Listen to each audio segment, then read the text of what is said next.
Allah pemberi. Jadi kalau kamu juga ikut-ikutan, bukan jadi orang yang senang menerima, tapi jadi orang yang senang memberi, maka Allah Subhanahu wa taala akan alirkan kepadamu rezeki-rezeki yang bahkan dari arah-arah yang tidak disangka-sangka.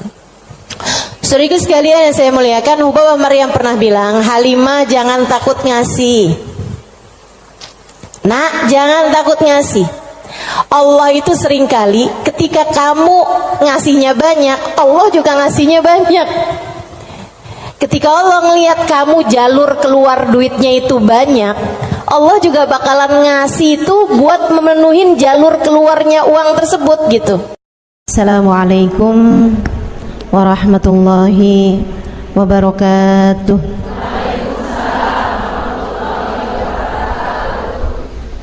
Alhamdulillah, wassalatu wassalamu ala rasulillah Muhammad ibn Abdillah wa ala alihi wa sahbihi wa man wala. Subhanaka la ilma lana illa ma 'allamtana innaka antal alimul hakim. Rabbi syrah li sadri wa yassir li amri wahlul 'uqdatan min lisani yafqahu qawli, amma ba'du. Baik, sebelum kita mulai, kita akan baca niat belajar bersama-sama. Mudah-mudahan ilmunya nanti sekali lagi jadi ilmu yang manfaat buat kita sekalian. Bismillahirrahmanirrahim. Nawaitu ta'allum wa ta'lim wan naf'a wal intifa' wal mudzakarah wat tadhkir wal ifadah wal istifadah wal hidza 'ala tamassuk bi kitabillah wa sunnati rasulillah sallallahu alaihi wa alihi wasallam wa du'a ilal huda والدلالة على الخير ابتغاء مرضاته وقربه وثوابه وحسن الخاتمة مع اللطف والعافية وصلاح العاقبة برحمتك يا أرحم الراحمين.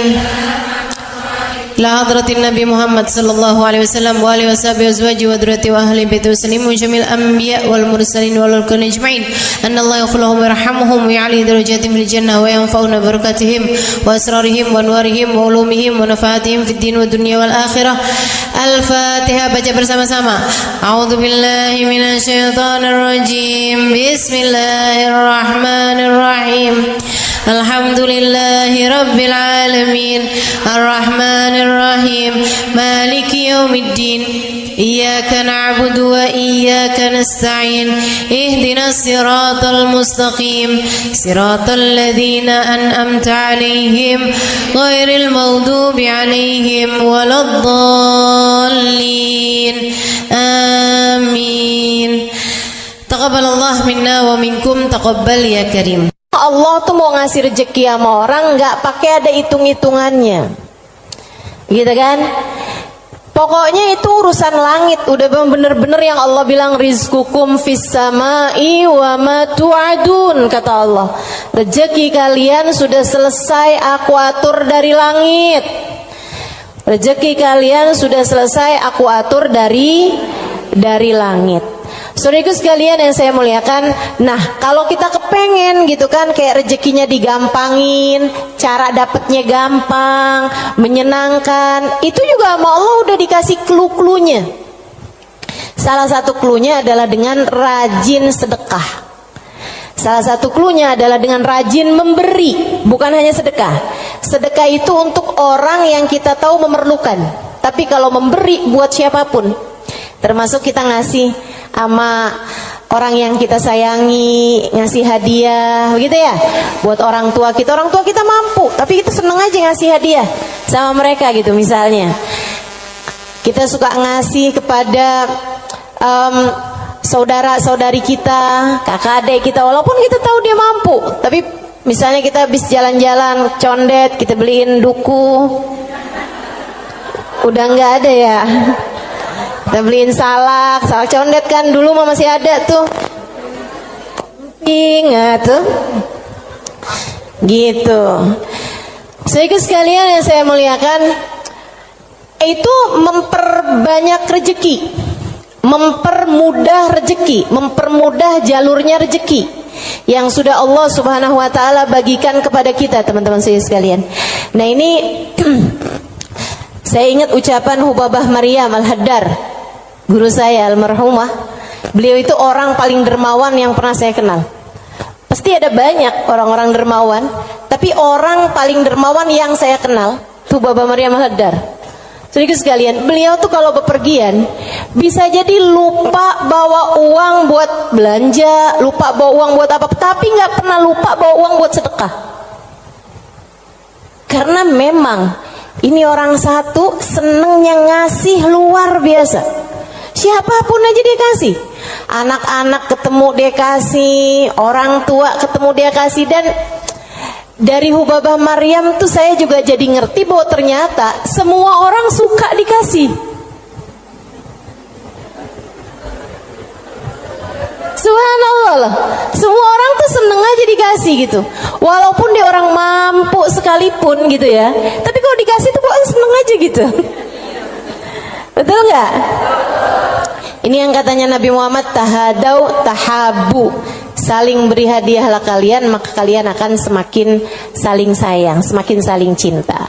Makanya para ibu mesti yang besar hati buat selalu bisa ngasih sama anak-anaknya, para istri ngasih buat suaminya, begitu kan ya, saudara ngasih buat saudaranya dan seterusnya gitu. Itu memang adalah bagian dari kita pengen cari ridha Allah SWT. Irhamukillah dengan cara memberi tersebut itu ya, ngambil sifatnya Allah SWT. Allah tuh mu'ti, Allah pemberi. Jadi kalau kamu juga ikut-ikutan, bukan jadi orang yang senang menerima, tapi jadi orang yang senang memberi, maka Allah SWT akan alirkan kepadamu rezeki-rezeki yang bahkan dari arah-arah yang tidak disangka-sangka. Saudara sekalian yang saya muliakan, Hubabah Maryam pernah bilang, Halimah jangan takut ngasih. Nak, jangan takut ngasih. Allah itu seringkali ketika kamu ngasihnya banyak, Allah juga ngasihnya banyak. Ketika Allah ngelihat kamu jalur keluar duitnya itu banyak, Allah juga bakalan ngasih itu buat memenuhin jalur keluarnya uang tersebut gitu. Atau Babah kayak begitu, jangan takut buat ngasih, nak, jangan takut buat ngasih. Subhanallah, itu sering saya inget-ingetin tuh, jangan takut buat ngasih, jangan takut buat ngasih. Kadang-kadang tuh orang punya banyak aja, kalau mau keluarin duit tuh kayak disuruh keluarin separuh nyawa gitu. Penuh perhitungan, ya. Makanya ada satu cerita, salah satu dari habaib teriak-teriak manggil anaknya. Misalnya anaknya namanya siapa? Husein misalnya. Sen. Anaknya sebelah saya nih yang namanya Husein. Sen. Si Husein ini kan dia dengar panggilan tapi dia nggak tahu ayahnya ada di mana. Dia bilang, "Bang Abah ada di mana sih, Bah? Ini Husein, Bah. Lebek, Bah." Kata abahnya, kamar mandi, nak. Iya, Bah. Dikirain suruh ngambil sabun, apa kehabisan odol gitu kan. Sen, tolong ambilin duit Abah, nak.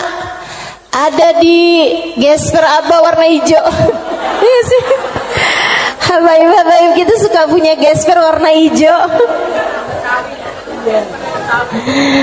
Gespernya habaib tuh ya. Jadi gespernya dipakai bukan buat celana panjang, tapi buat sarung. Ada yang tahu nggak? Anak-anak zaman sekarang nggak pada tahu nih, nggak seru ah.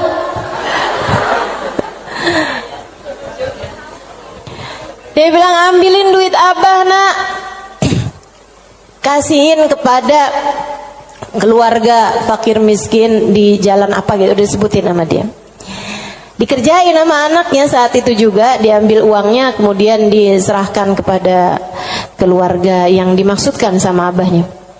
Habis dia pulang, dia bilang sama abahnya, "Bah, abah kenapa sih bah sampai repot-repot lagi di kamar mandi, bukan nunggu aja ntar keluar." Abahnya bilang, "Nak, kalau keluar setannya lain lagi." Emang sedekah tuh kalau nggak cepet-cepet dikeluarin lain lagi tuh. Coba aja kamu ngeliat orang nih, ya ampun kesian banget, mau ngasih nih kayaknya 100.000 deh, misalnya gitu.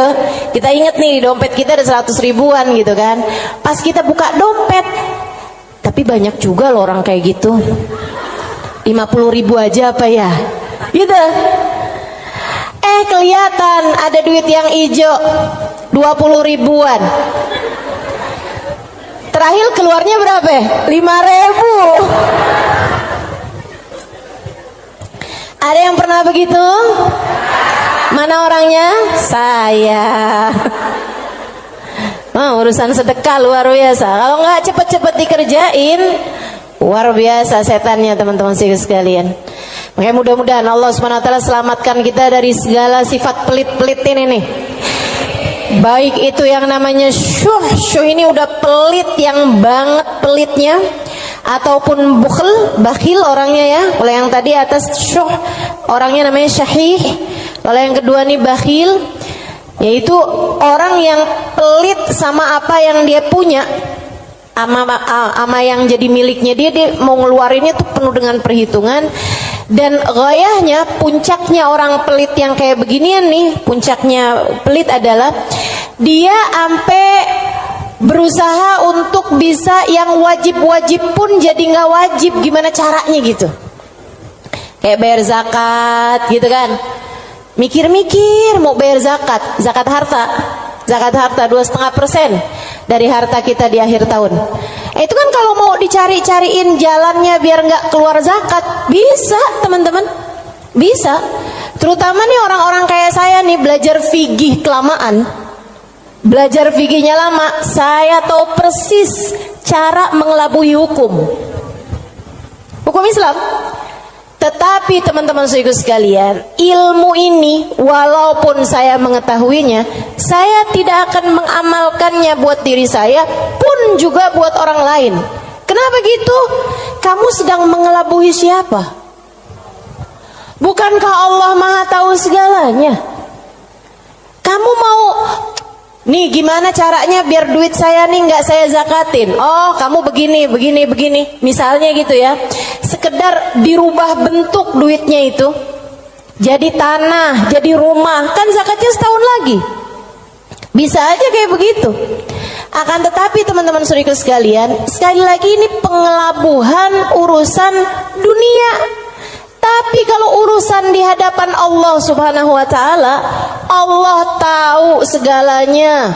Allah paham niatmu, mau deket haul, mau deket waktunya wajib mengeluarkan zakat, kamu beli tanah biar duit kamu berubah jadi tanah untuk menghindarkan kewajiban zakat.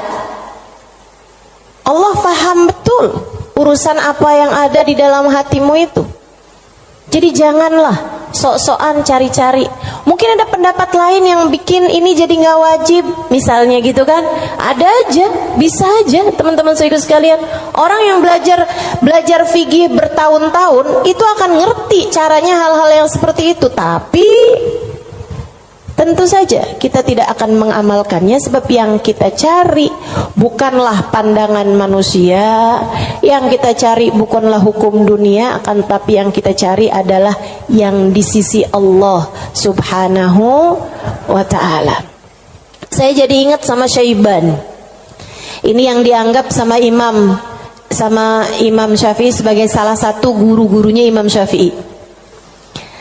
Imam Syafi'i satu hari ditanya sama muridnya Imam Ahmad bin Hanbal, siapa aja guru-gurumu tuan? Sebutin sama Imam Syafi'i, fulan bin fulan, fulan bin fulan, fulan bin fulan. Kata Imam Syafi'i, Syaiban Ar-Ra'i. Siapa? Syaiban Ar-Ra'i. Kok saya nggak pernah dengar ya yang satu ini? Imam Syafi'i itu orang pinter, saudaraku sekalian, sangat pinter. Nih saya ceritain kecerdasan, kepandaian Imam Syafi'i. Imam Syafi'i itu kalau mau ngafal halaman 276, 277-nya ditutup dulu. Kenapa? Kenapa gitu? Karena kalau saya kelihatan suka ikutan masuk juga. Kecerdasan jenis apa itu coba? Ini kayaknya udah tingkat langit ke-7 nih cerdasnya nih. Itu bisa-bisanya gitu. Saya kalau mau ngafalin halaman misalnya 276, saya baca berulang-ulang, itu pun juga masih belum apal-apal gitu kan. Besokannya lagi saya ulang lagi, besokannya lagi saya ulang lagi juga gitu. Karena kalau nggak diulang-ulang ntar kayak suka gampang lupa nggak sih? Sedikit sekalian yang saya muliakan, ini buat ibu-ibu sih kayaknya nggak relate deh. Kita nih kadang-kadang baca surat Al-Kafirun aja bu, ujungnya nggak ke bawah-bawah. Bismillahirrahmanirrahim. Qul ya ayyuhal kafirun la a'budu ma ta'budun wa la antum a'biduna ma a'bud wa la ana a'budu ma abattum wa la antum a'biduna ma a'bud wa la ana a'budu ma abattum wa la antum. Mana dia nih ujungnya nggak kena-kena. Imam Syafi'i hafal Quran di usia 7 tahun seperti kita hafal surat Al-Fatihah sekarang. Kita hafal surat Al-Fatihah kan gak kebalik-balik tuh. Apal aja biar sambil goreng, sambil apa aja yang namanya Fatihah mah gak pernah keliru ya bu ya. Nah itu Imam Syafi'i hafal Al-Quran 30 juz kayak kita hafal surat Al-Fatihah sekarang. Disampaikan oleh guru kami Sayyidil Habib Umar bin Hafid. Teman-teman sekalian, gimana enggak tuh Imam Syafi'i itu belajarnya kayak gitu tuh modelannya tuh. Dulu Imam Syafi'i itu orang sangat nggak punya teman-teman. Imam Syafi'i itu duduk di majelisnya Imam Malik. Itu beliau pertama hadir duduknya di luar aja, nggak dicatat, dengerin aja. Karena nggak istilah katanya nggak ikutan bayar sekolahnya, jadi dia di luar gitu kan. Satu waktu habis selesai murid-murid pada keluar, gurunya nih ngeliatin si anak ini dipanggil sama gurunya gitu.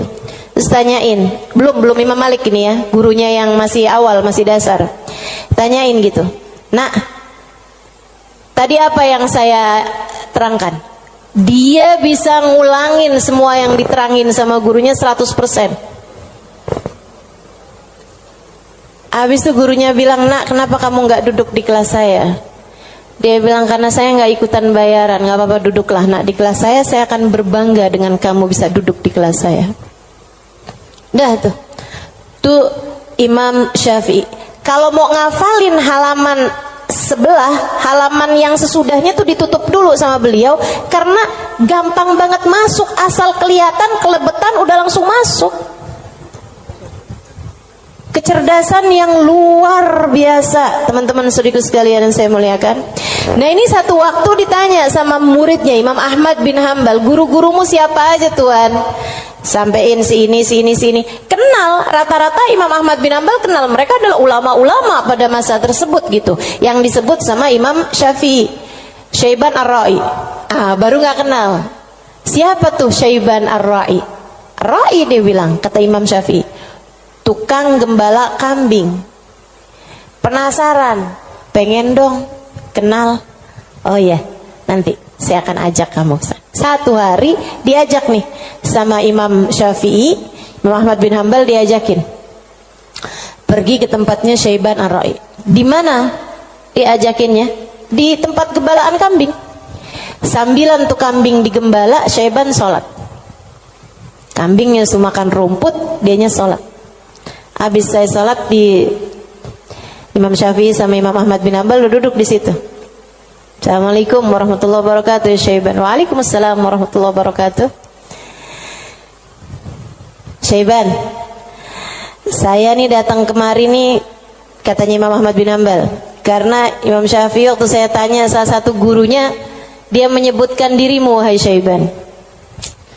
Emang Syafi'i ini ada-ada aja. Tawadu kan, bukan yang ya gitulah saya. Walaupun saya kelihatannya penggembala kambing ya, tapi jangan remehkan. Saya gurunya Imam Syafi'i, enggak gitu. Dia bilang, Imam Syafi'i ini emang ada-ada aja. Bagaimana mungkin penggembala kambing seperti saya jadi gurunya Imam Syafi'i? Kata Imam Syafi'i, Syaiban, Saya datang kemari ini mau bertanya beberapa permasalahan-permasalahan. Oh iya, boleh. Apa pertanyaanmu? Yang pertama, kami mau tanya kepadamu urusan sholat. Kalau kamu nih ngerjain sholat, terus kamu lupa Syaiban, ini udah 2 rakaat apa baru 1 rakaat ya? Apa yang harus kamu lakukan wahai Syaiban?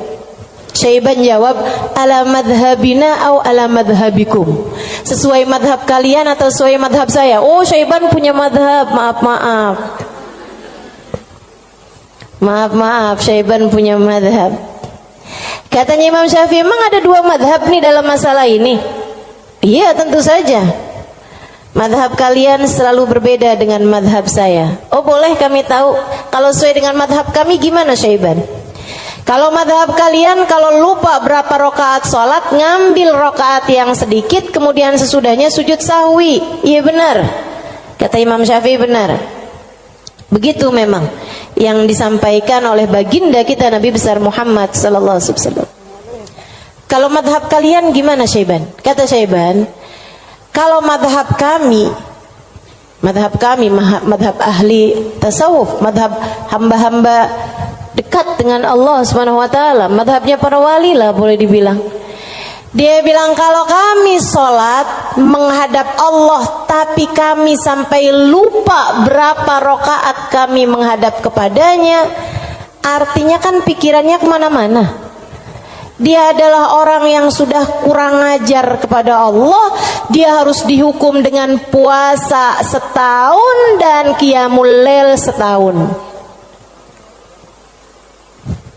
Itu hukuman buat orang, itu pelajaran buat orang yang bisa sampai lupa ngadep sama Allah Subhanahu wa ta'ala.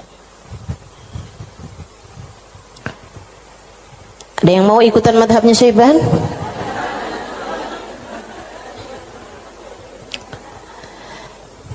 Oke. Imam Ahmad bin Hanbal dia mikir, pantesan nih orang jadi gurunya Imam Syafi'i. Nggak salah. Dia bilang pertanyaan yang kedua, wahai Syaiban, ini saya mau nanya urusan zakat. Baik. Ini kan kamu kan punya banyak kambing nih Syaiban nih, yang kamu gembalakan nih kambing-kambing mau bukan? Iya, kambing saya, kata Syaiban. Ada kayak berapa ekor lah kambingnya. Dia bilang, berapa zakatnya kambingmu ini wahai Syaiban? Syaiban kembali nanya, ala madhabina am ala madhabikum? Madhab saya apa madhab kalian? Dia bilang, emang ada 2 madhab juga nih dalam urusan zakat ini nih? Iya, selalu ada opini-opini, pemahaman-pemahaman dalam urusan agama. Dan teman-teman, agama Islam ini satu-satunya agama yang memperbolehkan kamu untuk, bahkan menyuruh kamu untuk selalu berpikir. Agama yang paling natural, agama yang sesuai sama pola pikir manusia. Kamu harus berpikir biar selamat dari api neraka. Kamu harus berpikir, gitu kan? Bahkan Allah ketika menceritakan tentang orang-orang ahli neraka, lahum qulubun la yafqahuna biha, kata Allah. Mereka punya hati, punya pikiran tapi nggak dipakai mikir. Akhirnya jadi ahli neraka. Orang selalu aja tuh fa'tabiru ya ulil albab, gitu kan? Maka ambillah pelajaran dari sini wahai yang berpikir. Disuruh berpikir. Kita ini dalam Islam ini disuruh berpikir, nggak boleh kayak yang udah ini doktrinnya agama, udah ikut aja, nggak bisa. Islam ini adalah agama yang selalu memerintahkan kamu buat berpikir. Makanya Syaiban kepikiran tuh jawaban-jawaban yang tidak sesuai dengan konteks fikih, tapi tidak salah.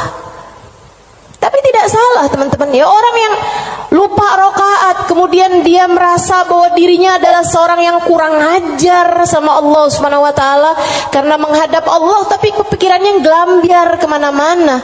Kalau dia kemudian menghukum dirinya sendiri dengan puasa sepanjang tahun, yaitu tentu adalah sesuatu hal yang luar biasa tingginya gitu.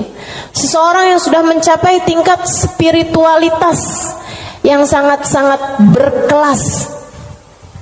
Ditanya nih urusan zakat nih. Berapa zakatnya wahai Syaiban? Katanya Syaiban, ala madhabina am ala madhabikum? Sesuai dengan madhab kalian apa sesuai dengan madhab saya? Kalau madhab kami gimana Syaiban? Orang kan buat tahu kan mesti tahu perbandingannya. Oh kalau madhab kalian 40 ekor kambing, 1 ekor kambing, 121, 2 ekor kambing, selanjutnya setiap 100, 1 ekor kambing. Iya benar. Kayak gitu tuh. Zakatnya kambing. Menurut Islam sesuai dengan apa yang sudah diajarkan baginda kita Nabi besar Muhammad. 40 1 ekor kambing, 121 2 ekor kambing, selanjutnya setiap 100 1 ekor kambing. Jadi kalau kamu punya 900 ekor kambing berarti 9 ekor gitu. Kalau menurut madhab kalian gimana wahai Syaiban? Syaiban kemudian menjawab, kalau madhab kami, saya ini budak, budaknya Allah. Innama ana abd, saya ini adalah budak, budaknya Allah. Dan seorang budak tidak memiliki harta, sebab semua harta budak adalah harta majikannya. Dan itu benar, harta budak adalah harta majikannya. Jadi kambing-kambing saya ini, ya udah, terserah Allah aja. Kalau diperlukan saya kasih, kalau nggak diperlukan nggak saya kasih. Kalau kemudian misalnya nih punya kambing 20 gitu kan, tapi nih lagi ada orang mau ngawinin nih, perlu 3 ekor kambing, ya udah keluarin 3 ekor kambing. Saya nggak pernah merasa memiliki kambing-kambing saya. Berapapun yang diperlukan akan saya keluarkan, sebab bukan milik saya, semua hanyalah milik Tuan saya. Saya hanyalah budak, yang saya miliki adalah miliknya Tuan saya. Tuh, hamba berkelas. Makanya mereka tuh ngeluarin duit sebanyak apapun nggak pernah merasa berat. Kenapa? Ngerasanya cuma dititipin doang, nggak pernah ngerasa itu adalah milik dia gitu. Ngerasanya cuma dititipin doang. Makanya sedekahnya gede-gede teman-teman. Berjuang dengan hartanya tuh besar-besar. Dan saya ketemu orang-orang semacam itu. Punya duit berapa dikeluarin segitu-gitunya tuh. Itu ketemu orang-orang yang seperti itu gitu. Masya Allah, Masya Allah. Mudah-mudahan Allah angkat kepelitan dalam diri kita, insya Allah. Semoga Allah angkat sifat bukhl dalam diri kita, sifat syuh dalam diri kita ini. Amin ya rabbal alamin. Wa amma man bakhila bil infaq fi wujuhil khairat. Adapun orang-orang yang pelit dalam menafkahkan hartanya pada jalan-jalan kebaikan, wa taraikir kurubat, dan arah-arah gurubat, arah-arah ibadah. Maksudnya kalau disuruh keluarin hartanya buat yang lain misalnya gitu ya, dia ngawinin anaknya, wuduh jor-joran tuh. Tapi kalau giliran suruh nyumbang, itulah ya, dia punya hartanya banyak nih. Kalau misalnya duitnya itu mau dipakai buat bikinin pesta, bahkan sekedar pesta ulang tahun yang tiap tahun tuh keulang, itu ya, itu dia akan kerjain gitu kan. Ulang tahun ulang tahun perkawinan ulang tahun anaknya, ulang tahun cucunya, dia keluarin hartanya gampang banget gitu. Tapi giliran bikin maulid dong, ini kan lagi bulan maulid, udah banyak kok yang bikin maulid. Ya kalau gitu nyumbang deh buat orang yang bikin maulid, udah banyak yang nyumbang buat bikin maulid gitu. Jadi kalau urusannya yang kebaikan-kebaikan gitu kan, tuh ada pondok pesantren tuh lagi susah, oh ya udah deh ntar aneh sampein deh sama orang itu tuh, orang itu kaya tuh, banyak tuh duitnya tuh. Dia lupa kalau duitnya juga banyak. Ada orang-orang yang kalau jalan-jalan yang lain dia royal, dia biasa aja gitu, ngeluarinnya nggak berat. Tapi di saat dia suruh ngeluarin untuk jalan-jalan kebaikan, dia ngerasa berat.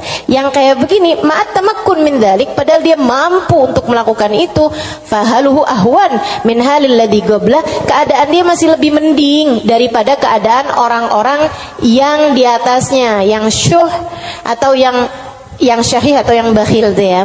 Yang atasnya itu sampai dengan yang wajib-wajib aja dia nggak mau keluarin. Kalau yang ini yang wajib sih dia keluarin sih. Yang wajib dia keluarin. Cuman kalau yang sunnah-sunnah gitu, kayak nyumbang-nyumbang, ngasih-ngasih sama orang, gitu-gitu dia tar dulu deh, duit saya juga nggak segitu banyaknya gitu kan.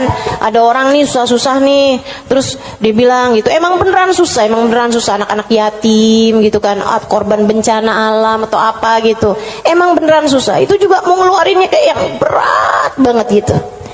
Yang kayak beginian gimana nih?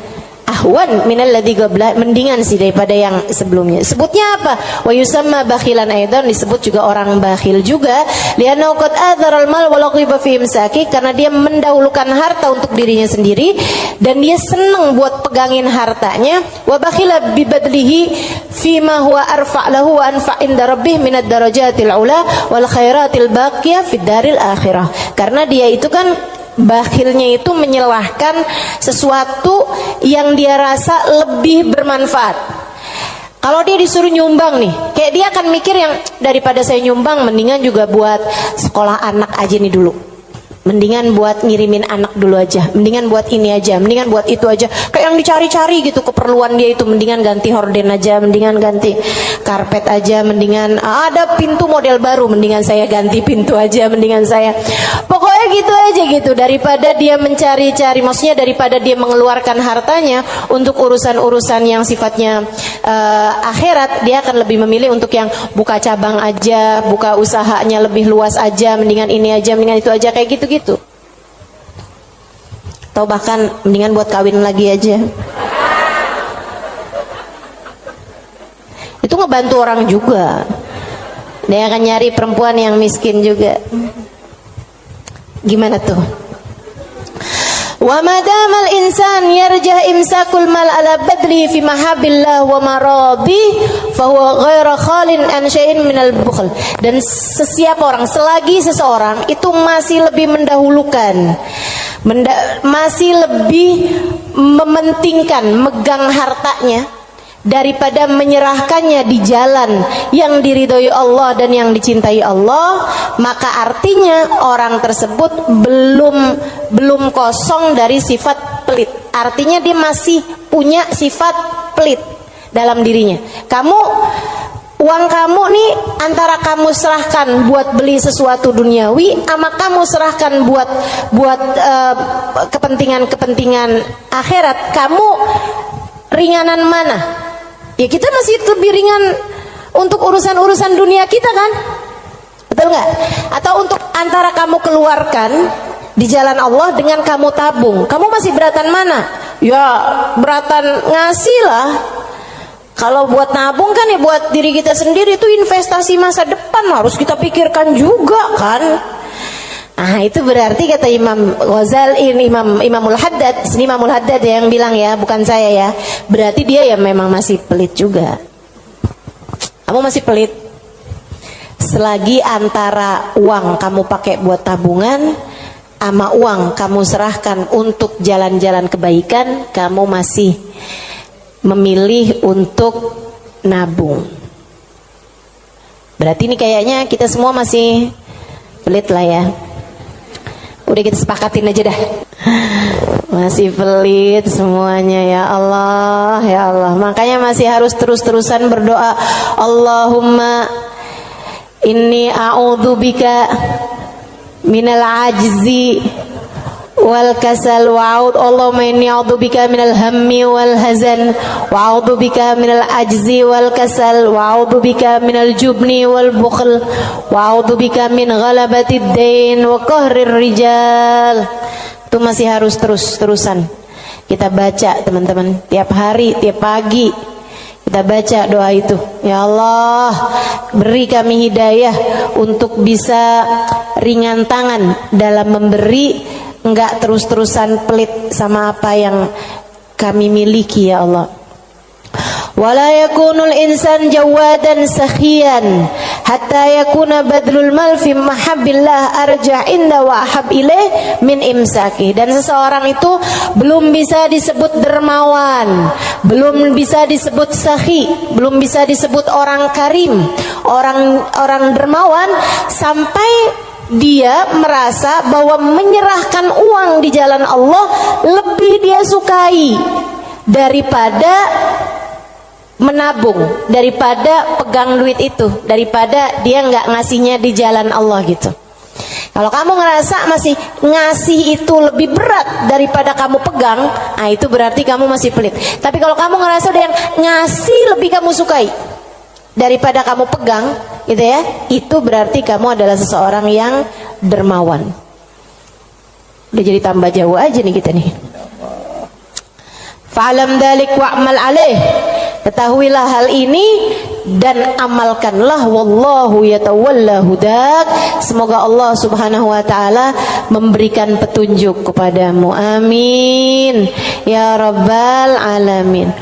Wa minal muhlikat, dan salah satu dari sifat-sifat yang dapat menghancurkan seseorang, salah satu dari sifat-sifat penghancur amal ibadah seseorang, salah satu dari sifat-sifat yang dapat meluluh lantakkan dirimu, menurunkan nilaimu di mata Allah Subhanahu wa taala adalah al-ghurur, sifat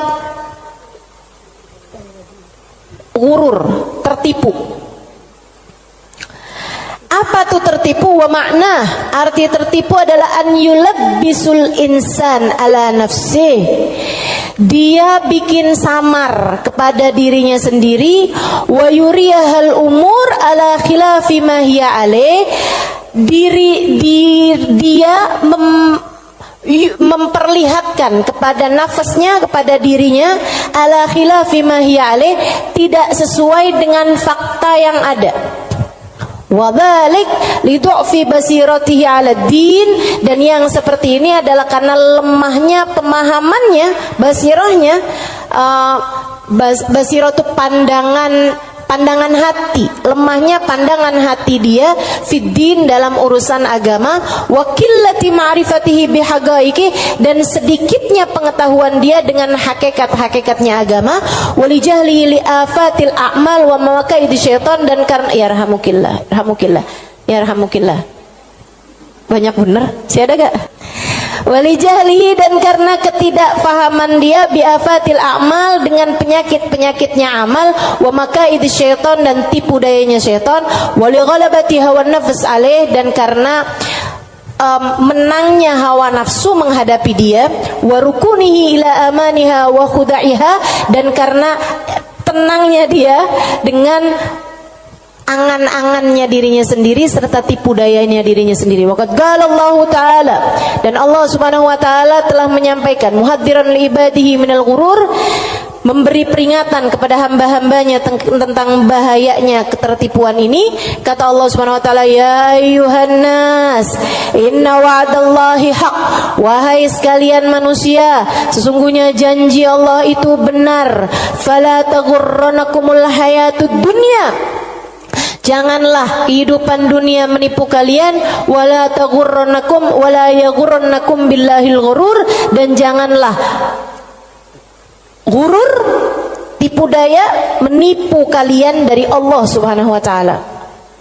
Wa qala ta'ala fi wasfi ba'dil mughtarrin, dan Allah Subhanahu wa taala telah mensifati sifatnya orang-orang yang tertipu dengan firman Allah Subhanahu wa taala dalam akhir surat Al-Kahfi, alladzina dhalla sa'yuhum fil hayatid dunya wa hum yahsabuna annahum yuhsinuna sun'a. Mereka adalah orang-orang yang sesat jalan mereka di dunia, akan tetapi mereka menyangka bahwasanya mereka telah berbuat banyak kebaikan-kebaikan dunia. Banyak banget nih. Nanti Imam Ghazali, Imam Al-Haddad akan menerangkan tentang mereka-mereka ini. Wa qala ta'ala, dan Allah Subhanahu wa taala juga menyampaikan, walakinnakum fatantum anfusakum wa tarabbastum wartabtum wa gharratkumul amani hatta jaa amrullah wa gharrakum billahil ghurur. Ini ayat sebelumnya sangat indah sekali nih teman-teman. Sebentar saya akan bukakan.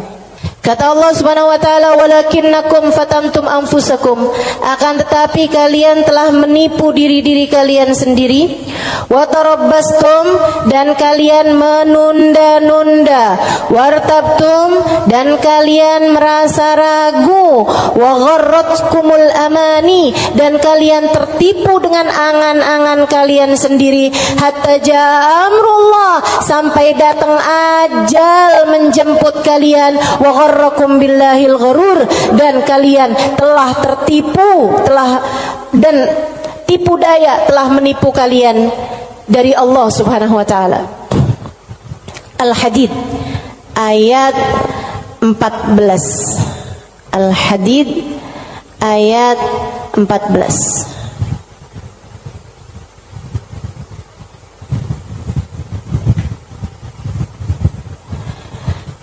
Al-Hadid ayat 14. Nih. Ini serem sih. Saya mau baca ayat ini nih, pas baca Quran pas nyampe ayat-ayat ini. Ya Allah, ngerinya. Saya bacain ya.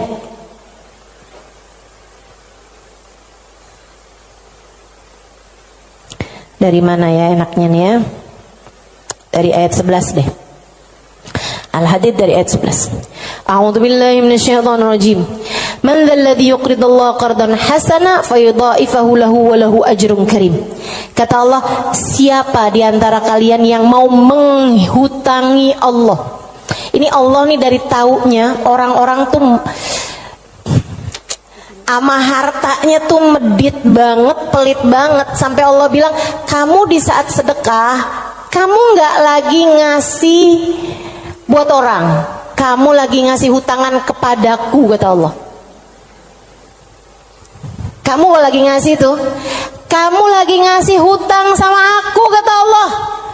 Man dzalladzi yuqridullaha qardan hasana, siapa yang menghutangi Allah dengan hutangan yang bagus. Hutangan yang bagus tuh ada orang miskin dikasih.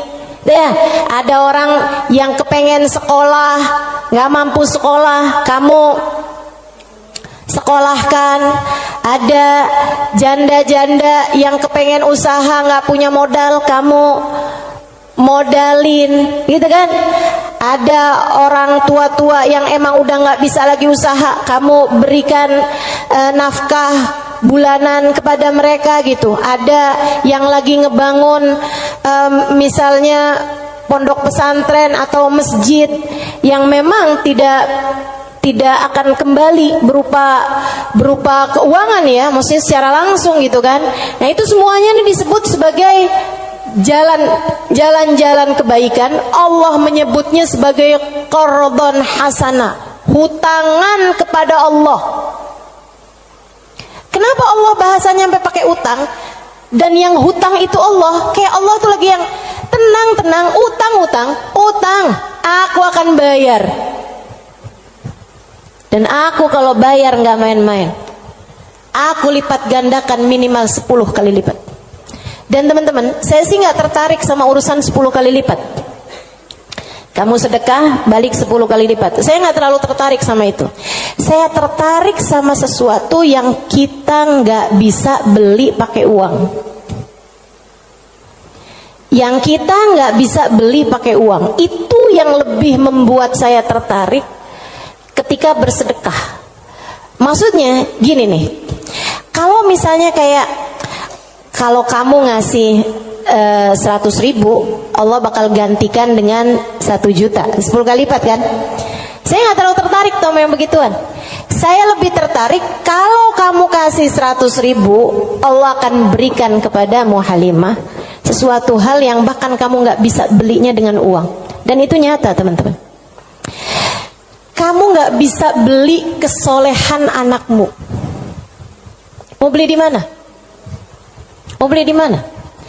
Kamu pergi cari apapun, kamu nggak bisa beli kesolehan anakmu. Kayak apa rasanya kamu bangun di waktu malam, terus kamu lihat, kok kamar anak saya nih lampunya masih nggak gelap semuanya ya. Biasanya kalau tidur dia gelap semua. Kamu buka pelan-pelan kamar anakmu, karena memang kamu udah bilang sama anakmu untuk kalau tidur jangan dikunci misalnya gitu. Kamu buka kamar anakmu dan di sanalah kamu lihat di jam 2 malam, jam 3 malam dia sedang bersimpuh di atas sejadahnya. Kamu bisa beli di mana hal kayak begituan? Saudariku sekalian yang saya muliakan, kamu punya anak-anak hatinya baik-baik. Bahkan kamu punya suami hatinya menyayangi kamu dengan tulus, bisa beli di mana? Kamu memutuskan untuk pakai skincare, pasang filler, kamu udah sulam alis, sulam bibir, kamu bahkan mungkin oplas, nambahin tingginya hidung, belum tentu bikin hati suamimu sayang padamu, betul? Beli di mana tuh rasa sayangnya suami kepada seorang istri? Belinya sama Allah Subhanahu wa ta'ala. Sebab Allah yang menggerak-gerakkan hati manusia. Saudaraku sekalian yang saya muliakan, Allah tuh kalau kamu kasih hutangan sama Allah Subhanahu wa ta'ala, kamu sedekahkan hartamu di jalan Allah Subhanahu wa ta'ala, Allah bisa bayar kamu dengan hal-hal yang gak bisa kamu beli pakai uang. Keberkahan kehidupan, kesolehan hati anak-anak, rasa sayang, rasa cinta di hati suamimu kepadamu, hati yang damai, kehidupan yang tenang, hati yang bahagia dalam taat pada Allah Subhanahu wa ta'ala. Bahkan hidayah, inayah, taufik dalam dirimu, teman-teman saudaraku sekalian. Gimana caranya mau beli? Kamu bisa bangun di waktu malam, kemudian 2 rakaat, 4 rakaat, 6 rakaat kamu mengerjakan ibadah pada Allah. Kemudian kamu beristighfar, kemudian kamu berdoa, kemudian kamu menyebut-nyebut namanya. Kenikmatan yang kayak begituan kamu gak bisa beli pakai uang. Itu hidayah dari Allah Subhanahu wa ta'ala. Suamimu gak mau sholat kecuali dengan berjamaah, itu hidayah dari Allah Subhanahu wa ta'ala. Yang beginian nih hidayah-hidayah menuju kepada surga Allah Subhanahu wa ta'ala. Hati lapang, hidup bahagia, hati tenang, gak bisa dibayar pakai uang. Gak bisa dibayar pakai uang. Dibayarnya pakai apa? Yang bisa mengerjakan adalah Allah. Maka hutangi Allah. Allah bisa membayarnya dengan itu semua. Karenanya saya sampaikan teman-teman, saya gak tertarik sama yang kalau kamu sedekah balik 10 kali lipat.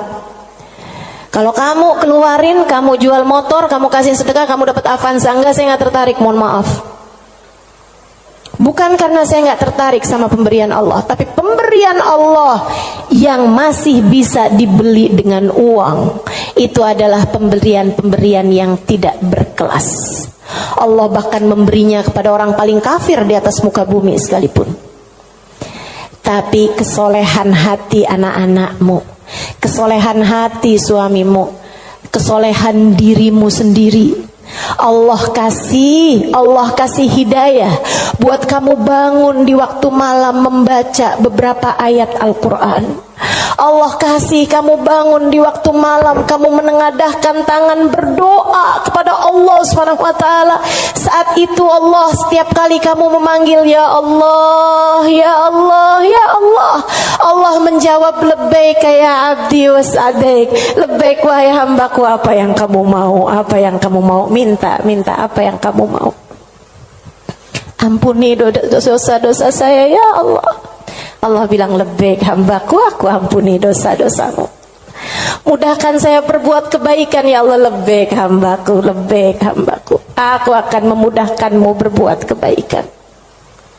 Kasih saya ilmu yang manfaat ya Allah, labbaik hambaku.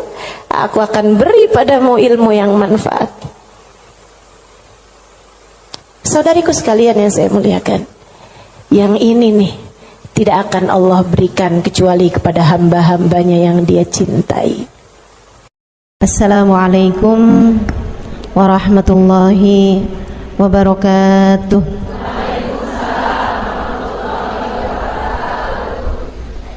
Alhamdulillah, wassalatu wassalamu ala Rasulillah Muhammad ibn Abdillah wa ala alihi wa sahbihi wa man wala.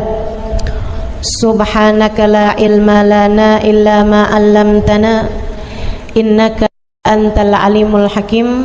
Rabbi syrah li sadri wa yassir li amri wahlul 'uqdatan min lisani yafqahu qawli, amma ba'du.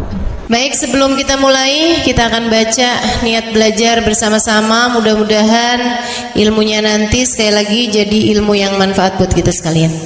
Bismillahirrahmanirrahim. Nawaitu ta'allum wa ta'lim wan naf'a wal intifa' wal mudzakarah wat tadhkir wal ifadah wal istifadah wal hidza 'ala tamassuk bi kitabillah wa sunnati rasulillah sallallahu alaihi wa alihi wasallam wa du'a ilal huda والدلالة على الخير ابتغاء مرضاته وقربه وثوابه وحسن الخاتمة مع اللطف والعافية وصلاح العاقبة برحمتك يا أرحم الراحمين. La hadratin Nabi Muhammad sallallahu alaihi wasallam wa alihi washabihi azwaji wa dzurriyyati wa ahli baiti muslimin jamil anbiya wal mursalin wal kulli ajma'in. Anna Allah yaghfir lahum wa yarhamhum wa ya'li darajatihim fil jannah wa yanfa'una barakatihim wa asrarihim wa anwarihim wa ulumihim wa nafaatihim fid din wa dunya wal akhirah. Al-Fatihah, baca bersama-sama. A'udzu billahi minasy syaithanir rajim. Bismillahirrahmanirrahim. Alhamdulillahi rabbil alamin. Ar-Rahmanir Rahim. Maliki yaumiddin. Iyyaka na'budu wa iyyaka nasta'in. Ihdinas siratal mustaqim. Siratal ladzina an'amta 'alaihim ghairil maghdubi 'alaihim waladdallin. Amin. Taqabbalallah minna wa minkum, taqabbal ya karim. Warraghba fid dunya, sementara rakus ambisi terhadap dunia, tukathirul ham, bikin banyak sumpah, wal hazan, dan bikin banyak kesedihan. Bikin sedih badan kita, bikin sedih hati kita, bikin sumpek dan bikin akhirnya jadi berpenyakit ya badan kita ini. Ar-raghbah fid dunya. Wal batalah, sementara batalah, kalau di situ diartiin apa batalah? Nganggur ya, benar. Cuman bahasa yang enak apa ya? Tugasil galba, lalai dari Allah, maksudnya ya nggak kepengen dunia juga, nggak kepengen akhirat juga gitu, kayak gabut. Anak zaman sekarang bahasanya gabut ya. Gabut itu apa sih sebenarnya? Nggak ada kerjaan gitu kan? Itu kayak ada singkatan nggak butuh gitu kali ya dari itu ya. Nggak ngapa-ngapain gitu, pengangguran aja gitu, nggak jelas. Wal batalah tuh terlena, nganggur gitu kan, tidur mulu gitu, luntang lantung. Nah, ada orang luntang-lantung gitu kan. Dibilang luntang-lantung, dibilang lantung-luntang. Tugasul galba, bikin keras hati. Bikin keras hati. Nganggur tuh penyakit bahaya memang. Bahaya. Wa qala alaihi salatu wassalam, dan bersabda pula baginda Nabi besar Muhammad, Naja awalu hadhil umma bizzuhdi wal yaqin. Awal umat ini terselamatkan dengan zuhud wal yakin, dan dengan keyakinan yang kuat. Wasayahlik akhiruha bil hirsi wa tulil amal, dan akan hancur akhirnya umat ini, akan hancur disebabkan hirs, ambisi terhadap dunia, wa tulil amal, dan panjang angan-angan. Wa ma warada minal ayati wal akhbar wal athar fi dammid dunya wa dammil muhibbina laha warraghibina fiha wa dammil hirsi 'alaiha kharijun anil hasr. Dan apa yang warid, apa yang datang dari ayat, hadis, athar itu yang disampaikan oleh Nabi maupun para ulama, fi dammid dunya, dalam celaknya dunia, maksudnya mengenai betapa buruknya dunia, betapa buruknya orang-orang yang mencintai dunia, betapa buruknya orang yang ambisi terhadap dunia, dan mil hirs 'alaiha, betapa buruknya orang yang rakus terhadap dunia. Banyak sekali kharijun anil hasr, enggak bisa kehitung. Ayat, hadis maupun ucapan para ulama mengenai betapa buruknya dunia, betapa buruknya para pecinta dunia dan lain sebagainya, ini banyak banget hadisnya, keterangannya enggak kehitung.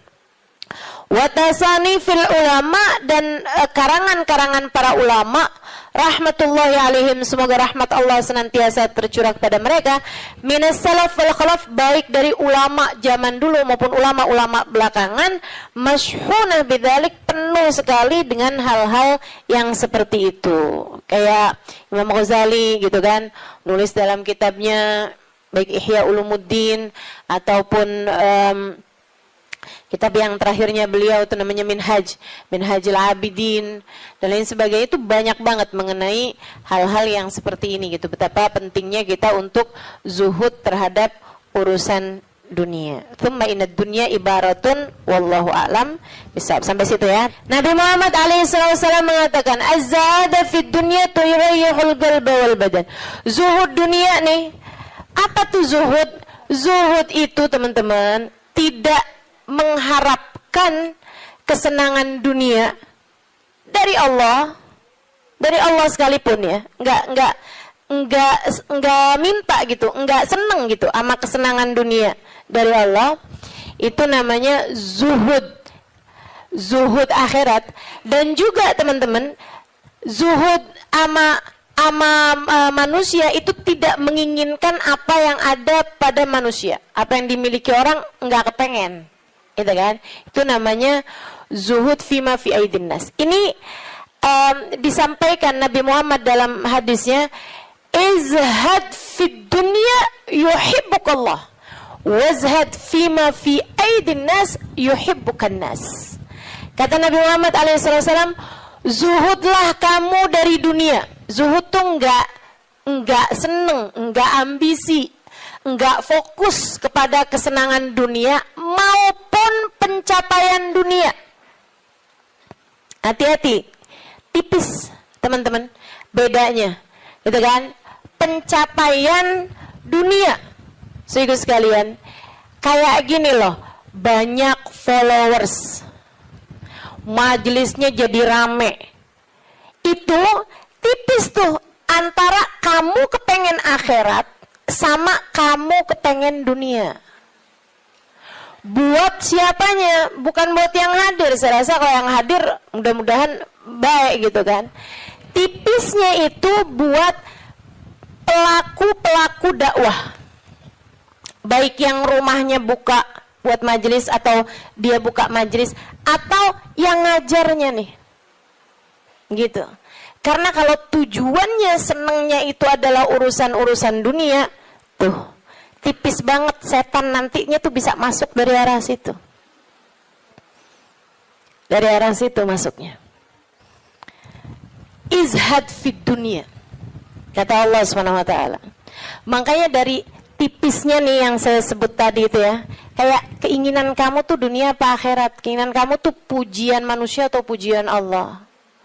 Itu sampai-sampai banyak dari para wali-walinya Allah Subhanahu wa taala meninggalkan kemasyhuran dunia karena khawatir sama hatinya. Banyak saudaraku sekalian. Sampai ada di antara para wali itu yang sampai berpura-pura nyuri, sampai dikejar orang gitu kan. Kenapa dikejar orang? Karena yang dia curi adalah bajunya seorang perempuan yang lagi mandi. Ada orang lagi mandi, wali loh yang ngerjain. Untung belum zaman viral internet ya. Ini kalau zaman viral internet kayak apaan tuh orang ngejudge dia tuh kan, udah nganggepnya udah hancur banget dah gitu. Tapi memang itu yang dicari sama beliau.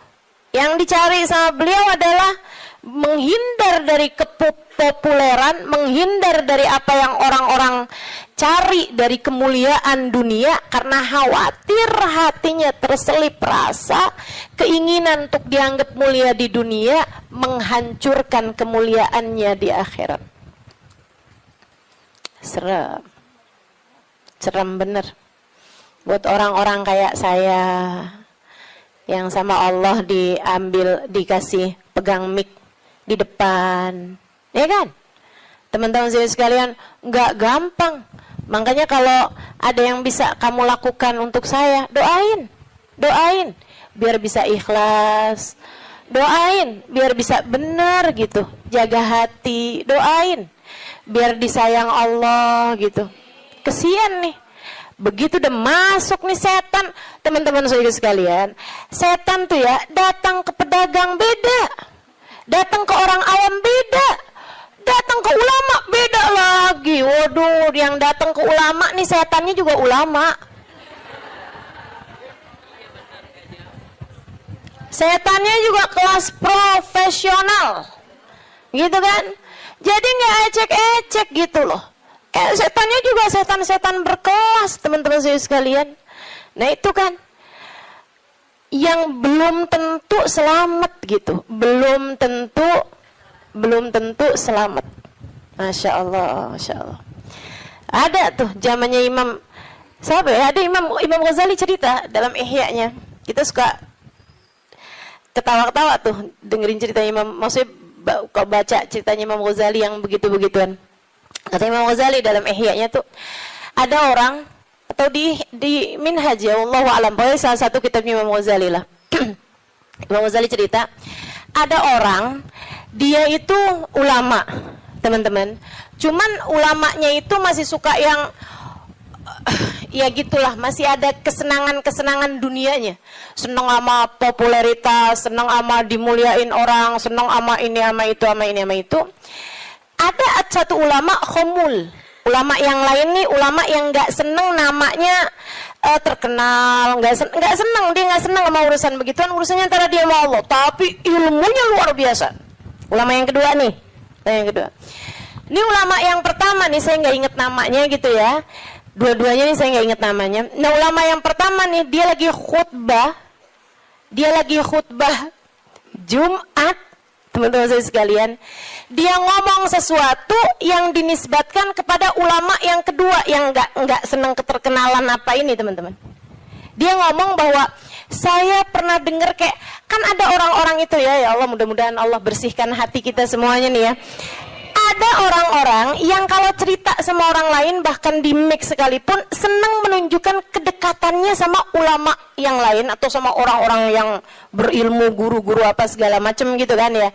Yang tujuannya adalah biar orang tahu nih, gua deket sama si ini, gua deket sama si itu. Paham maksud saya? Mudah-mudahan Allah selamatkan hati saya, mudah-mudahan Allah selamatkan hati kita semua. Sehingga sekalian, dia bilang tentang ulama B nih. Dia bilang, saya pernah dengar syekh ini mengatakan gitu kan. Syekh itunya hadir di majelis tersebut. Ya. Dan yang diomongin sama Syekh A ini tentang Syekh B itu nggak pernah diomongin sama Syekh B-nya. Paham? Jadi ulama A ini bohong tentang ulama B. Bohongnya di khutbah Jumat cuman untuk menunjukkan betapa dekatnya dia sama ulama B tersebut itu. Dia ngomong kayak begitu, sehingga sekalian, tahu apa yang dikerjain sama ulama B? Ulama B ini, kenapa nih anak? Beliau berdiri nyabut bulu ketiak di tengah orang banyak. Beliau berdiri nih. Beliau berdiri kemudian nyabut bulu ketiak. Heh, Syekh, kurang ajar kamu. Ini waktunya khutbah. Saya nggak pasti itu khutbah Jumat atau khutbah yang lain nih ya. Ala kulli hal. Syekh, ngapain kamu di waktunya khutbah? Kamu malah cabut bulu ketiak. Duduk Syekh, nggak punya adab. Kata Syekh B ini, kamu yang nggak punya adab nak. Kamu yang nggak punya adab pak. Kenapa kamu mengingatkan saya untuk sesuatu hal yang sunnah? Nyabut bulu ketiak, kalau salah mah hari Jumat ya. Nyabut bulu ketiak hari Jumat hukumnya sunnah. Ala sunnah. Walimada astahi, dia bilang. Kenapa saya mesti malu? Kamu gak punya malu apa depan orang-orang kamu nyabut bulu ketiak? Bulu ketiak itu kan buat laki-laki sama laki-laki nggak aurat. Sesama perempuan aja nggak aurat. Bulu ketiak ya, maaf ya. Teman-teman sekalian, beliau bilang walimada astahi. Kenapa saya mesti malu? Ana ala haq wa anta alal batil. Saya mengerjakan barang hak, kamu mengerjakan barang batil. Dia bilang saya mengerjakan barang hak, nyabut bulu ketiak sunnah hari Jumat. Dia bilang kamu ala batil. Karena kamu menceritakan tentang saya sesuatu yang tidak pernah saya katakan. Saya Syekh Fulan min Fulan, sebutin nama dia namanya. Ya Allah, merah padam mukanya. Seram teman-teman, seram. Ya gitulah. Kadang-kadang tuh sampai tipis banget keinginan dakwah atau keinginan pamer. Tipis. Setannya tuh ngebisikin sampai kayak suara semut. Katanya Nabi Muhammad alaihi salatu wassalam, "Ar-riya yadhubbu ala ummati kadhabibin naml." Riya itu bersuara di hati umat saya kayak suaranya semut. Nyaris enggak kedengeran. Enggak kedengeran suaranya. Antara kamu seneng agama Allah jadi tinggi atau kamu seneng nama kamu jadi tinggi. Tipis, segaris, bahkan lebih tipis daripada kulit bawang, teman-teman. Oke, mesti terus minta perlindungan sama Allah. Ya Allah, ya Allah. Ya Allah, ya Allah. Bimbing terus ya Allah, ya Allah, ya Allah. Gitu. Mudah-mudahan Allah karuniakan keikhlasan bagi kita sekalian insyaallah.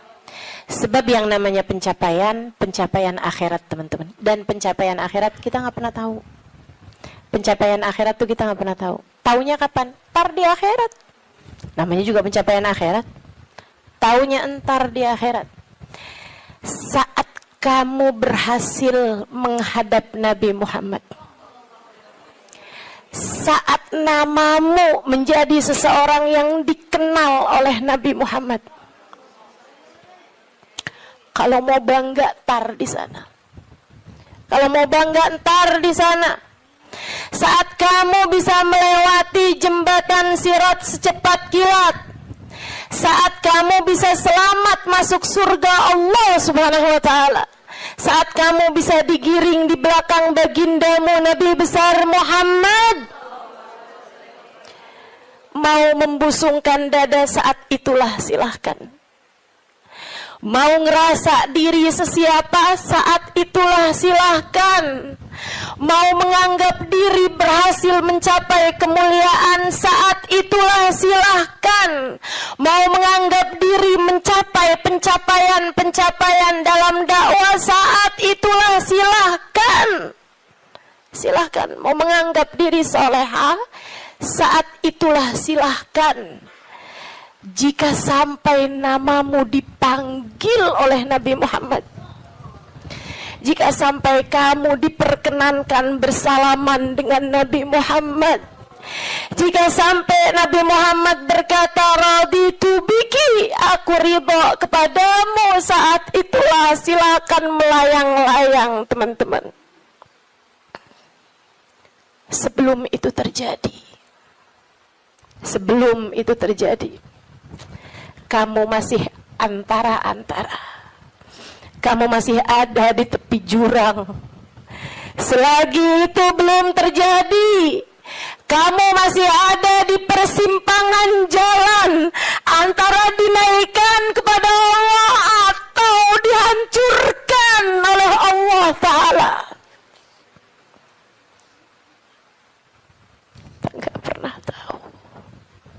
Kita nggak pernah tahu. Makanya selalu minta sama Allah, ya Allah, karuniakan keikhlasan agar ngerti melakukan sesuatu hanya untukmu, ya Allah. Karuniakan keikhlasan, mengajar karenamu, belajar karenamu, buka majelis karenamu, hadir majelis karenamu, nyumbang majelis karenamu. Karuniakan keikhlasan, ya Allah. Salat karenamu, sedekah karenamu, bantu orang karenamu. Begitu enggak lillah, dilepeh sama Allah, teman-teman, jadi apa? Enggak jadi apa-apa. Mau ribuan jamaah, mau kayak gimana yang terjadi juga, kalau dilepeh sama Allah jadi apa? Ditolak sama Allah, mau apa kamu? Mudah-mudahan Allah karuniakan keikhlasan.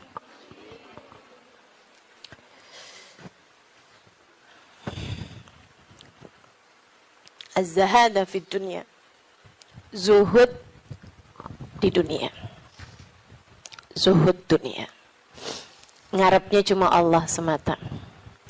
Izhad fid dunya, yuhibbukallah. Kalau Allah lihat hatimu nggak punya ketertarikan sama dunia, Allah cinta padamu. Gitu kata Nabi Muhammad. Hah?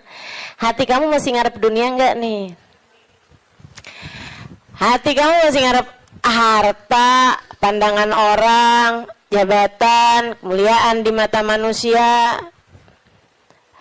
Kamu masih fokus ke sana apa enggak gitu? Hati kamu masih fokus ke sana, jangan salahkan siapa-siapa. Kalau Allah pun juga belum fokus mengaruniakan rahmatnya kepadamu. Sebab aturannya jelas, kata Nabi Muhammad, izhad fid dunya yuhibbukallah. Bagaimana mungkin Allah akan menempati hatimu jika hatimu masih penuh sesak dengan selainnya? Teman-teman, kamu kalau mau taruhin di kamarmu itu lemari baru, tempat tidur baru, kamu mesti keluarin yang lama. Kalau kamarmu itu masih banyak banget barang-barang lain, yang nggak mungkin yang baru bisa masuk ke dalam kamarmu. Kan begitu? Hati kamu juga gitu. Hati kamu juga gitu. Saudara sekalian yang saya muliakan, bagaimana mungkin Allah akan berkenan bertahta di hatimu jika hatimu selama ini masih penuh sesak dengan selainnya? Penuh sesak dengan selainnya, penuh sesak dengan anggapan orang, penuh sesak dengan cinta manusia. Yang kamu pikirin gimana biar suami tetap cinta padamu. Kamu luar biasa.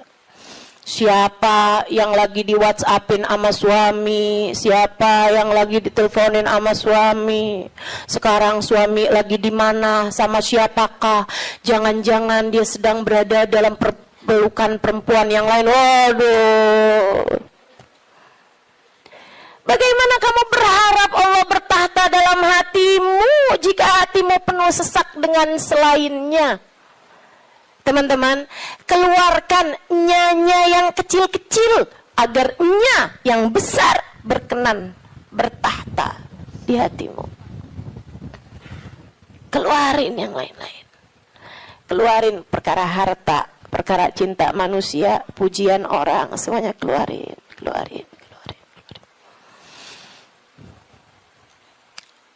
Jangan selalu nanya apa yang saya inginkan, apa yang saya ingin kerjakan. Tapi selalu bertanya, apa yang Allah inginkan, apa yang Allah mau saya kerjain. Terus gitu. Hidup belajar terus insya Allah. Izhad fi dunia, kata Allah. Kalau Allah lihat hati kamu kosong dari mencintai dunia, Allah akan bertahta di dalamnya. Allah akan cinta kepadamu, teman-teman. Yuhibbukallah, kamu akan dicinta sama Allah kalau begitu. Wazhad fima fi aidin nas yuhibbukan nas. Kamu pengen dicintai sama orang, cintai disenengin sama manusia, seenggaknya gitu punya teman-teman baik, punya kawan-kawan baik gitu. Orang nggak jauh dari kamu itu juga nggak apa-apa, bagus. Caranya katanya Nabi Muhammad, izhad fima fi aidin nas. Zuhudlah kamu dari apa yang dimiliki sama orang. Jangan selamitan, jangan kepengen apa yang dipunya sama orang. Orang nggak seneng loh kalau kita tuh kayak yang ih bagus mau dong. Nggak seneng teman-teman. Ustazah kerudungannya cakep-cakep, Ustazah boleh nggak buat saya? Misalnya gitu. Saya ngomong sama Ustazah Khadijah. Tuh ya. Gak bagus teman-teman, gak bagus. Dan itu kamu gak akan disenengin sama orang kalau caramu kayak gitu tuh. Minta aja gak disenengin sama orang, apalagi ngambil. Kan ya, udah pasti tuh, orang gak seneng. Orang itu teman-teman punya banyak sekalipun gitu kan, kalau diminta tuh, kecuali para wali-walinya Allah, kecuali para orang-orang lain itu mah tingkatannya ya kan. Tapi kalau diminta tuh gak seneng itu juga gitu. Walaupun mintanya nggak yang dengan bahasa-bahasa yang ini gitu, terus terang, tapi kayak bahasa sindiran gitu kan.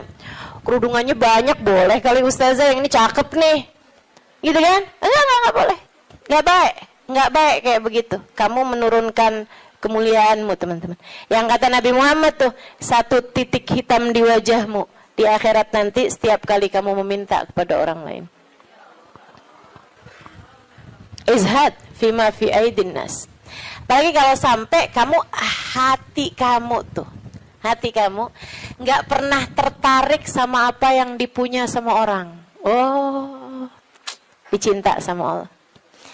Saya ceritain tuh di buku Bidadari Bumi 2 tentang seorang perempuan yang diceritain sama Hubabah Nur. Sekalian saya muliakan, saya lagi ngobrol sama Hubabah cerita tentang orang ini. Tuh bahwa ada tuh 5 orang tuh. Emang bener nih hadisnya Nabi yang ini bener banget. Ra'aituhu bi'aini kata beliau. Saya lihat dengan mata saya. Dia bilang ada satu orang Alimah. Itu beliau si perempuan ini, saya bolak-balik ngelihat di undangan, di kondangan. Tuh ya, di pesta-pesta gitu perkawinan kayak gitulah, kondangan-kondangan. Bajunya itu terus.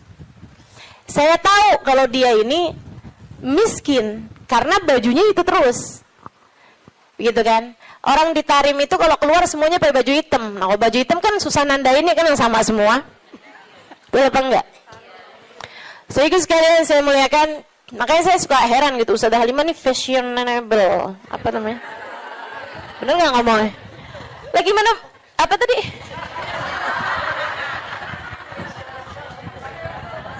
Gimana ngomongnya? Nah, itu dah, pokoknya itu dah. Lah orang saya tiap hari pakai hitam. Begitu ya. Sehingga sekalian, nah ini kan kalau keluar mah agak susah ditandain karena kan semuanya hitam gitu. Tapi kan kalau pas kondangan tuh, orang sana itu kalau kondangan dalam ruangan semuanya perempuan, mereka dandan. Mereka pakai baju gitu kan. Pakai baju yang berwarna-warni, ya. Pakai baju warna-warni, nggak ada yang pakai baju hitam tuh, nggak ada yang pakai baju hitam. Saya waktu dulunya nggak tahu gitu kan, saya pakai baju hitam aja gitu masuk. Buka. Waduh, gimana nih mau buka ya? Habisannya terus udah ngerti gitu lama-lama. Jadi teman-teman, kata Hubabah, orang ini kalau kondangan bajunya itu mulu. Akhirnya saya punya niat, kalau nanti saya keluarin baju, saya panggil tuh orang. Saya cari tahu dan dia di rumahnya ini apa, keluarganya siapa gitu. Saya paham, saya tahu tempatnya, karena Tarim tuh kecil, kota kecil. Jadi semua orang memang saling kenal satu sama lain.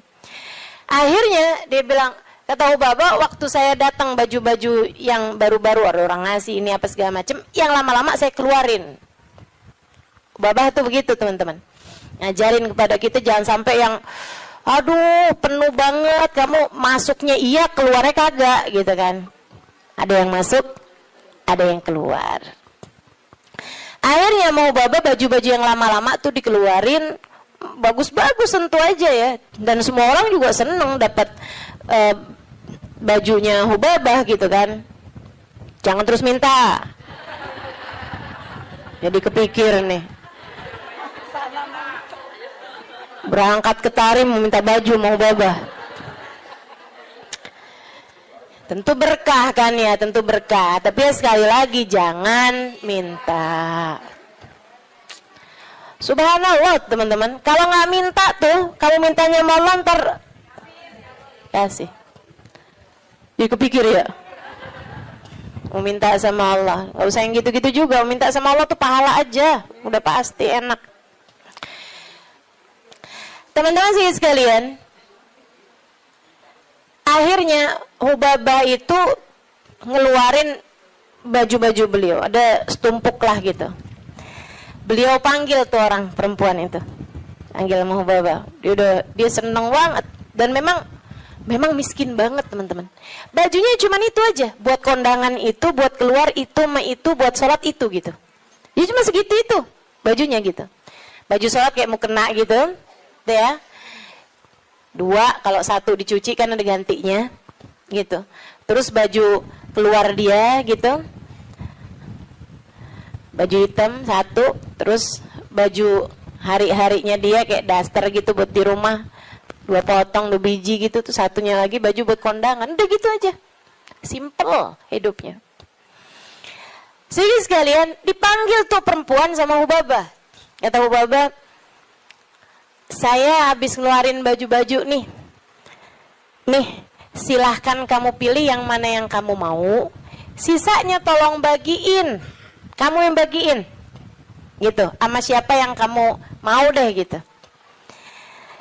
Di depan Hubabah nih, majelis nih, dia bilang, oh gitu Hubabah, Masya Allah Hubabah, Masya Allah, mudah-mudahan Allah berkahi Hubabah, mudah-mudahan doain panjang lebar gitu. Saya pikir orang alhamdulillah ya, saya memberi kepada orang yang tepat nih gitu. Orangnya seseneng itu gitu dikasih baju. Makasih Hubabah, makasih. Mudah-mudahan Allah tambahin Hubabah, mudah-mudahan doa apanya. Habis itu dia sama satu, wah ini cocok nih buat ponakan saya nih. Kata, wah ini cocok nih buat teman saya sih itu. Saya lagi, oh cocok nih buat adik saya nih, ini cocok nih buat tangga saya, ini cocok. Sampai habis semuanya, nggak ada satupun yang buat dia.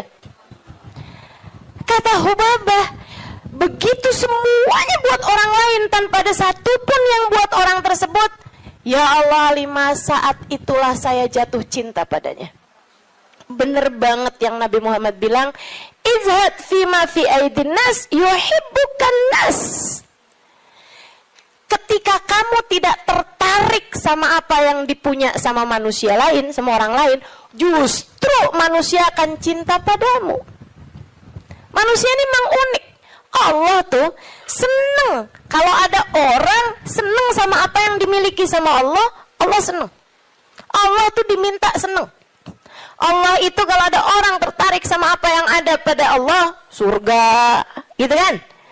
Itu kan yang Allah janji-janjikan kan? Allah tuh kalau ngelihat orang tertarik sama surga, tertarik sama hisab yang mudah, tertarik ke perjumpaan dengan Allah, Allah malah senang teman-teman. Manusia nih justru kebalik. Manusia tuh kalau ada orang tertarik sama apa yang dia punya, malah nggak demen. Terutama perempuan, kalau ada orang tertarik sama suaminya, dia nggak demen banget tuh.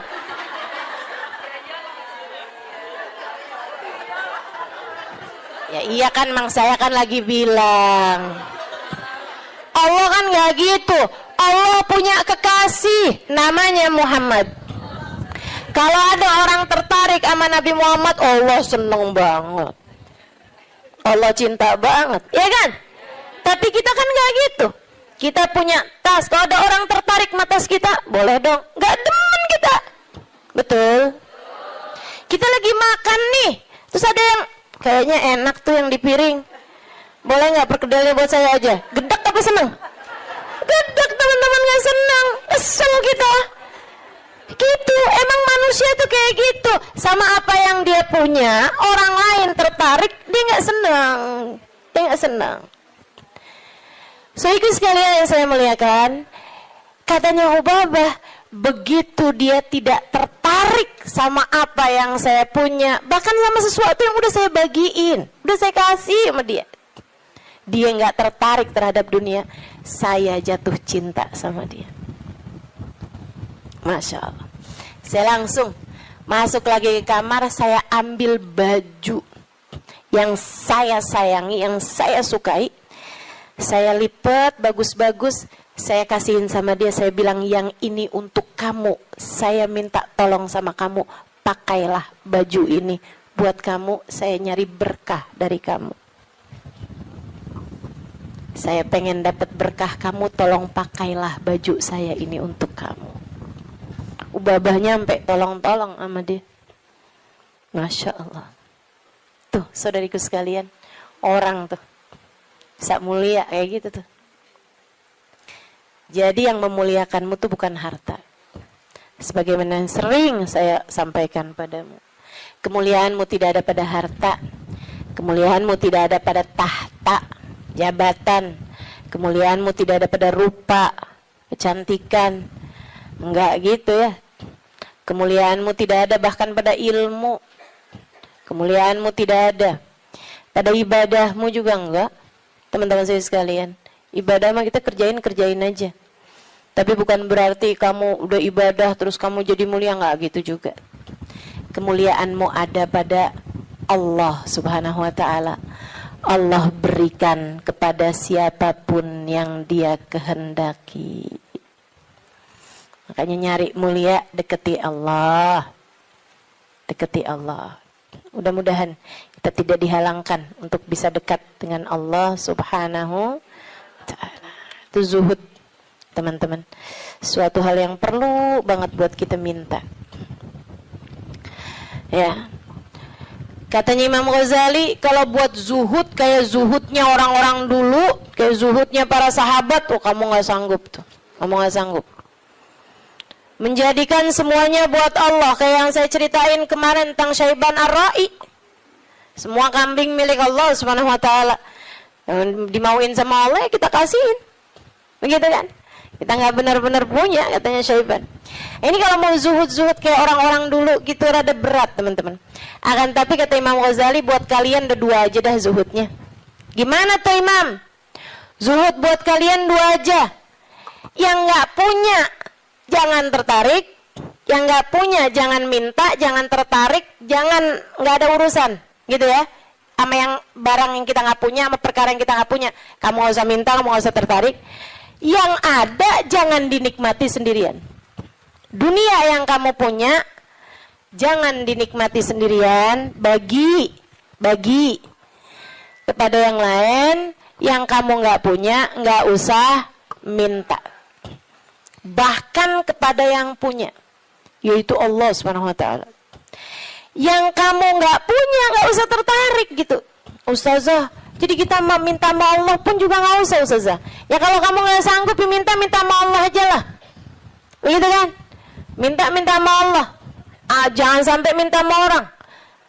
Jangan minta sama suami. Teman-teman saya suka, Ustazah serius nih nggak minta sama suami. Ih, saran saya begitu. Kalau kamu mau ikut saya, saran saya begitu. Saya alhamdulillah sampai sekarang kayaknya hampir nggak pernah minta sama suami. Alhamdulillah. Ya Ustazah kan ada duitnya banyak. Ya sekarang duit saya banyak, teman-teman. Sekarang duit saya banyak. Ini saya ceritain ya, sekedar tahaddusan bin ni'mah. Sekedar tahaddusan bin ni'mah. Saya itu pulang dari Tarim, teman-teman, nggak kenal duit. Saya itu kenal dari Tarim, itu bolak-balik, pergi-pergi kemana-mana kagak bawa duit. Masya Allah. Sampai suami sih ketawain saya dulu. Pernah gitu satu waktu, saya pergi majelis. Teman-teman pasti nggak tahu tuh, zaman saya belum terkenal. Tahun 2003, tahun 2002 gitu kan. Saya pernah ada majelis maulid. Banyak dulu majelis maulid yang saya hadir nggak diminta bicara, banyak. Saya berulang kali hadir di Al-Hawi nggak diminta bicara. Ya hadir aja nggak apa-apa. Kenapa emang? Kita ngarep berkah, teman-teman. Ustazah kalau sekarang hadir di Al-Hawi nggak diminta bicara, hadir apa enggak? Ya hadir lah. Beberapa tahun yang lalu juga saya hadir di Kuitang nggak diminta bicara, nggak apa-apa. Kenapa emang? Kenapa emang? Lah kenapa kamu yang repot?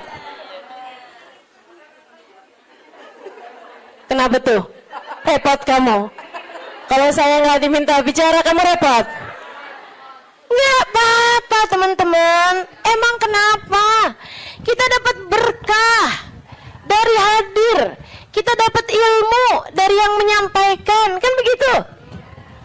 Kalau kita diminta bicara, ya bicara. Kita diminta nggak bicara, ya nggak usah pengen bicara. Biasa aja. Diminta diam, kita diam. Diminta bicara, kita bicara. Kan begitu. Hamba Allah subhanahu wa ta'ala. Saudara sekalian saya muliakan, ala kulli hal. Gitu ya. Enggak, saya cuma mau bilang aja, maksudnya bahwa yang sekarang kamu kenal itu dulunya juga nggak dikenal, kan begitu ya? Sekarang Habib Umar bin Hafid misalnya gitu, siapa orang nggak kenal sama Habib Umar bin Hafid, ya kan?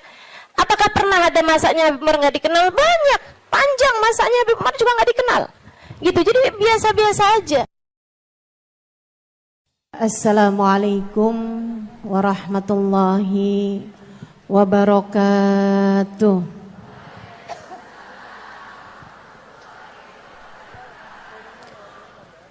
Alhamdulillah. Wassalatu wassalamu ala Rasulillah Muhammad ibn Abdillah wa ala alihi wa sahbihi wa man wala. Subhanaka la ilma lana illa ma 'allamtana innaka antal alimul hakim. Rabbi shrah li sadri wa yassir li amri wahlul 'uqdatan min lisani